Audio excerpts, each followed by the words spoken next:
പറയുന്നത്. അപ്പം ഈ അസുരന്മാരെന്ന് പറഞ്ഞാൽ മനസ്സിലായല്ലോ, ഈ നെഗറ്റീവ് ചിന്താഗതി ഉള്ളവരാണ് അസുരന്മാർ. ദൈവമാണ് ശിവൻ. ശിവനെ പറ്റി പറഞ്ഞു കഴിഞ്ഞാൽ താമസമൂർത്തിയാണ്, അല്ലെങ്കിൽ സംഹാരമൂർത്തിയാണ്, കൊല്ലുന്ന ദൈവമാണ് ശിവന്. അപ്പോൾ ശിവൻ എന്ന് പറയുന്നത് ഭഗവാന് പരമശിവൻ എന്ന് പറഞ്ഞാൽ ക്ഷിപ്രകോപിയാണ്, പെട്ടെന്ന് ദേഷ്യം വരുന്നത്. തൃക്കണ്ണൊക്കെ ഉള്ളതറിയാമല്ലോ.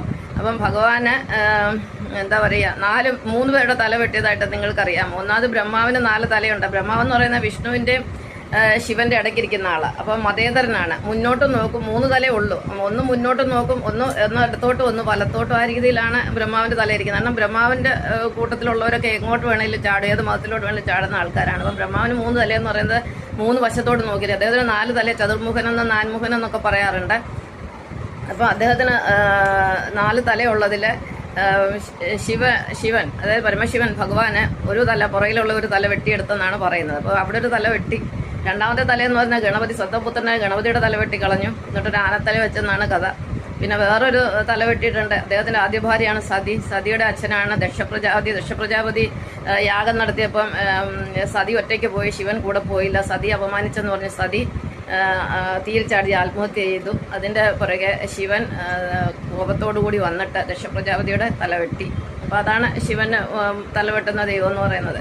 അപ്പോൾ ശിവനെ ആരാധിക്കുന്നൊരു തലവെട്ടും, കൈ കാല് വെട്ടുന്നതിൽ ഒരു കുഴപ്പമില്ലല്ലോ. കൈ വെട്ടും, കാല് വെട്ടും, കണ്ണിന് കണ്ണ്, കാതിന് കാത്, കാലിന് കാല്, കൈക്ക് കൈ എന്ന് പറയുന്നതിൽ ഒരു തെറ്റുമില്ല. പിന്നെ മറ്റൊരു കാര്യം, ഞാൻ കുറ്റം പറയല്ല കേട്ടോ, ഒരിക്കലും. എനിക്ക് ശിവനും ബ്രഹ്മാവും വിഷ്ണു മഹേശ്വരൻ നിങ്ങളെല്ലാം ഒരുപോലെയുള്ളൂ. എനിക്ക് എല്ലാവരും ഭഗവാന്മാരാണ്, എല്ലാവരും എൻ്റെ ദൈവങ്ങളാണ്. എനിക്ക് അതിൻ്റെ സംശയമൊന്നുമില്ല.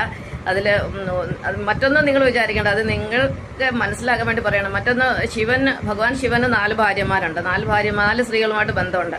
അപ്പം ഭഗവാനെ ആരാധിക്കുന്ന ഒരാൾ 4 കല്യാണം കഴിക്കുന്നതിനും കുഴപ്പമില്ലല്ലോ.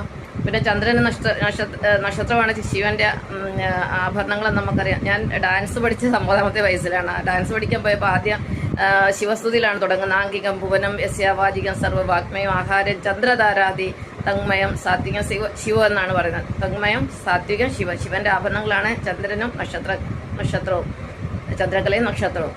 അപ്പോൾ ശിവന് 4 ഭാര്യമാരെന്ന് പറഞ്ഞു. ഒന്നെന്ന് പറഞ്ഞാൽ ആദ്യത്തെ ഭാര്യ സതിയാണ്. സതി പിന്നെ പുനർജനിച്ചിട്ടാണ് പാർവതിയാകുന്നത്. അപ്പോൾ പുനർജനിക്കുമ്പോഴത്തന്നെ അറിയാമല്ലോ, നമ്മുടെ ഭാര്യ മരിച്ച് പുനർജനിക്കുക എന്ന് പറഞ്ഞാൽ പിന്നെ ഒരു ശിശുവാകുകയാണ് ചെയ്യുന്നത്. ശിശുവായി തന്നെ കൺമുന്നിൽ വളർന്ന ഒരു ശിശുവിനെയാണ് ശങ്കർ ഭഗവാൻ കല്യാണം കഴിക്കുന്നത്.